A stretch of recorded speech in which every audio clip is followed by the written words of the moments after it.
How many times have you regretted getting into a certain relationship?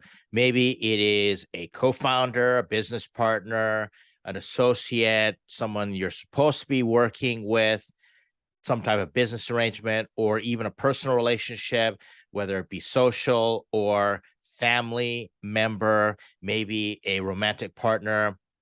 There are so many times in my life where I've looked back and I've thought to myself, how the hell did I end up in that situation with that type of toxic personality? I've regretted it, but I've wondered, how did I get there? What are the signs that I missed? So I'm going to show you something, a little framework, a technique that I have developed over the years where I've gotten pretty strong about my boundaries in terms of the people I will or will not do business with, I will or will not be in a social relationship with. As far as acquaintances, that's fine. But an actual relationship, I use this framework, and it's called the dark triad of personality. Now, here's the thing. I'm going to put a link. This is from Sprouts Schools, and I really like their YouTube channel, and I take in their content all the time. And I think they've done a really good job explaining it. So I'm going to give you the too long did not read version of the dark triad of personalities, but I'm going to link to their article and their video. And I strongly suggest you check it out if you want to look at the entire psychological stack, if you will, of the dark triad personalities. In essence, the dark triad personalities are three types of personalities they found tend to mix together, overlap in a person or a group of people. And that is narcissism, Machiavellianism, and psychopathy. Now, how people get in the dark triad and how does that form, and is it a personality disorder, etc., not going to worry about that. They just know that certain personalities or certain people exhibit these traits. And it's precisely these traits that I try to avoid. I don't want to become a psychologist or a psychiatrist. I'm not running around diagnosing people. I just look for these traits or look for these patterns, then draw a simple boundary and say, okay, no, I don't have to do business with them, be in a personal relationship. And I give precisely 0 F's about any repercussions, or I've got the boundaries. If they retaliate or say, how could you do this to me, etc., I do not care, because I've just learned you can't rehabilitate these individuals. You just have to avoid them if you can. Now, I have other videos where if you do have to do business with these individuals and you're stuck with them, look for my video on gray rocking, and that will help you with those techniques. But how do you avoid these personalities completely, or avoid getting entangled to the point where it's very hard to disentangle, to separate yourself, and now you've got detrimental effects, like the whole relationship just becomes toxic. You've got long lasting consequences. One of the things that's really important to understand, and I think this might be one of the most important things to start off with, is that these personality traits are actually quite attractive. They are attractive, like they'll seduce you. And so if you look at these pictures right here, these individuals don't look very attractive, the type of people you want to do business with or engage with personally. And so that's where these images are a little off, in that sense that they don't appear that way, but they're pretty good at exhibiting what is underneath the surface. So what happens is the combination of traits, such as usually the dark triad, the individuals are very highly extroverted, which people like, open to new experiences, which they really like, type thing. They are not as agreeable. A lot of them are not as agreeable. They'll appear agreeable, but because they're not agreeable, they tend to be stronger in terms of leadership and negotiation skills.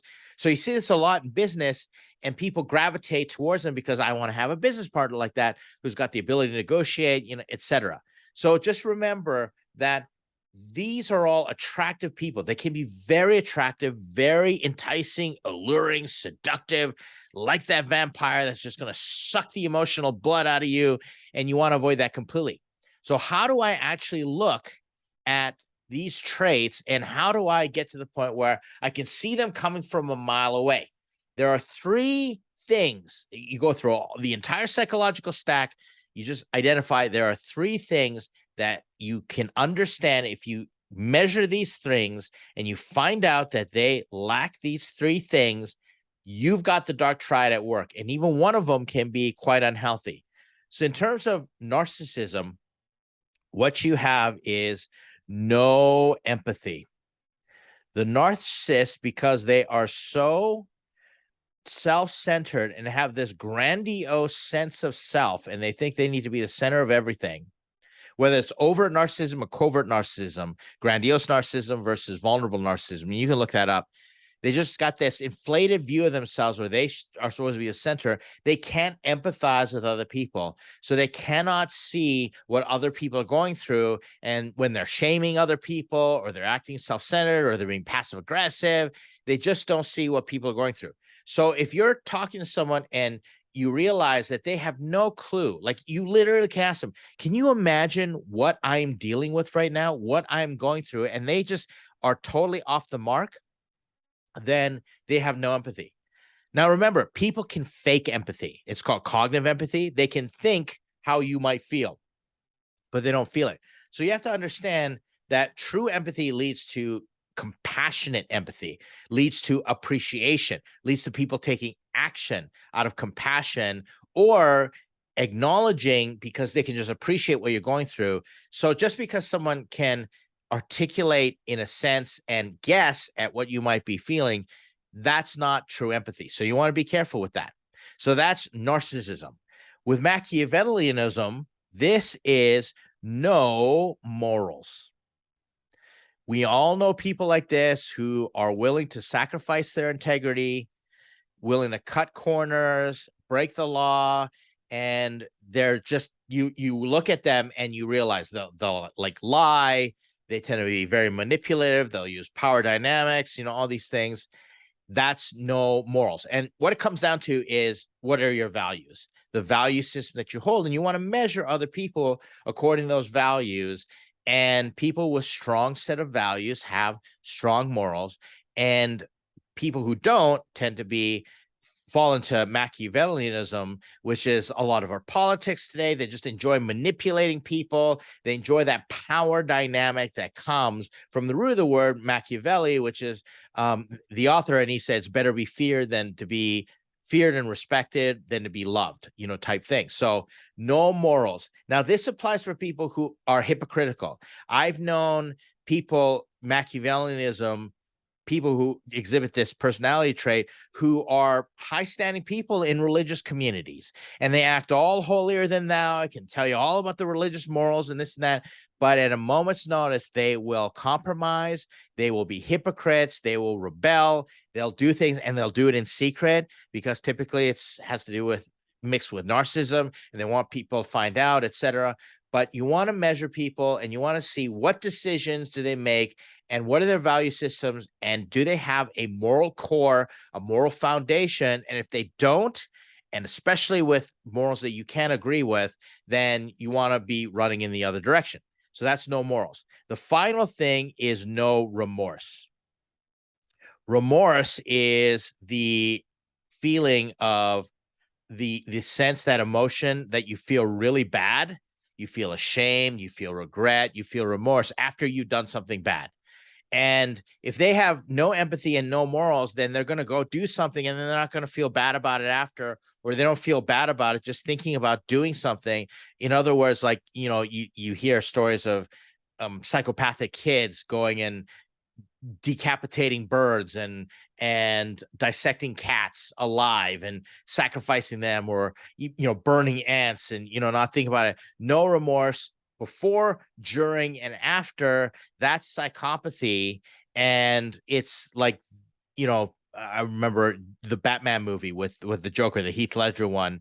It's just, Alfred tells Batman, some people just want to watch the world burn.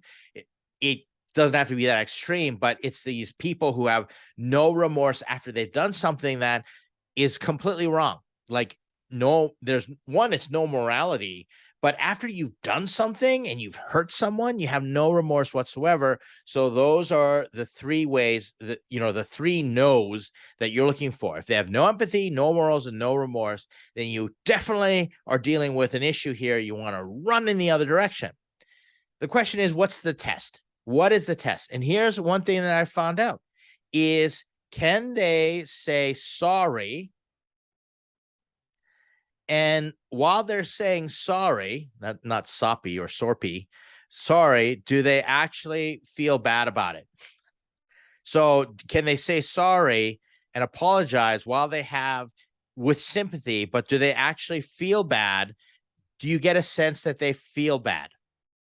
Okay, because a lot of people can fake apologies and sorry, but genuinely does it look like they feel bad about it? And that's what I look for.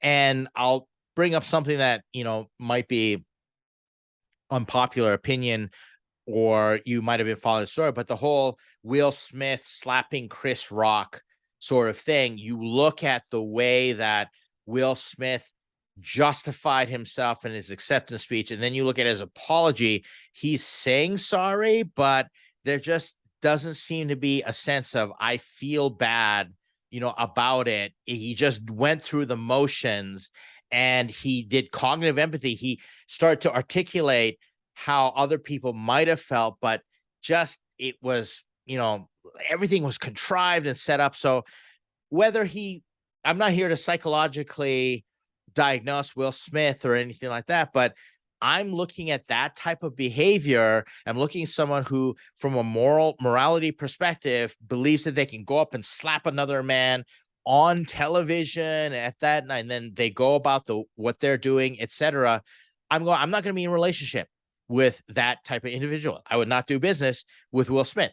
It would be really hard because, like I said, they're very attractive, seductive people. And of course, who wouldn't want to do business with a megastar like Will Smith? Let's just recognize his talent and his success and achievement for what it is. Of course, we want to do business with him. But if I actually analyze it, the way that he said sorry and does he feel bad? That's not for me. And I can go through all the relationships that have been so sour, that have been just so toxic and cost me so much. And I look back at them and none of them have ever truly said sorry, apologized, and felt bad in the process. They just haven't. They've either justified their behaviors or at least acknowledged they did something wrong, but truly could not say they are sorry. They may apologize and say, that was a mistake, but because they have no empathy, they have no morals, and they have no remorse, they don't feel bad while they're doing it. I'd rather have someone totally flub the apology and just break down feeling bad. I know at least there's hope that they can get help if they've made an egregious mistake, that at least maybe they can get some training, or if their apology is really bad, they can at least get communication skills training and learn the emotional intelligence skills to properly apologize and say the appropriate things. But I'd rather have someone say sorry and genuinely feel bad about it, which are my kids all the time, flub up the apology, but you can tell that they feel really bad. So look for people who are able to own up to their mistakes, but not just rectify them, but actually apologize and say sorry. And I feel bad, and they feel bad in the process, and that comes across genuinely. And you're going to need self-awareness and social awareness to be able to look at those things. But if you've got someone who is constantly breaking boundaries with you and not taking ownership of it, that's Machiavellianism. If they do it and they make it about them every time it comes up, it's all about them and their issues, and they just want to talk about themselves, that's narcissism. And then if they purposely are doing something to, even break the law, or just completely just railroad you, or do something so unethical that hurts you, that costs you, that causes you pain and other people pain, and they don't seem to have any remorse before, during, after, well, that's what you're dealing with. How you look for those signs there? Can they say sorry? Because guess what? People do make mistakes, but can they take ownership, say sorry, and do they appear to be feeling bad during the process? Those are the signs that you want to look for. And you're probably going to go through all your relationships and go to the history. And I advise you that you do that. Take a historical account of all the relationships that went sideways on you, and look for those signs and see if you can measure, and then take the relationships that you really do enjoy and you look at it and you say, wait a second, do they exhibit empathy? Do they have morals, moral standards? And do they have remorse? And, will they apologize? And do they seem to feel bad? And as they're owning up to their mistakes, look for those types of people. And then you've got a benchmark, and you can start to manage your relationships and make sure you don't get into any more toxic relationships. Better yet, avoid them. Okay, to begin with, instead of trying to get out of them using the other techniques like gray rocking, etc. There you have it. I hope it's been helpful. Let me know if you got any comments. Stick around. We got more videos coming. I know I talk a lot about startups and this and that, but I want to talk about the interpersonal skills when it comes to founders and business partners. And even for all of you who are dealing with things in your own personal life, I want to be able to help with all that, maybe give you a few nuggets. There's your video right there. Thanks a lot for hanging out, watching. I appreciate everybody who I just got some wonderful comments about my videos today. Made me feel like $1 million because, the information is getting out there. We're making a difference. Stay tuned for the next video.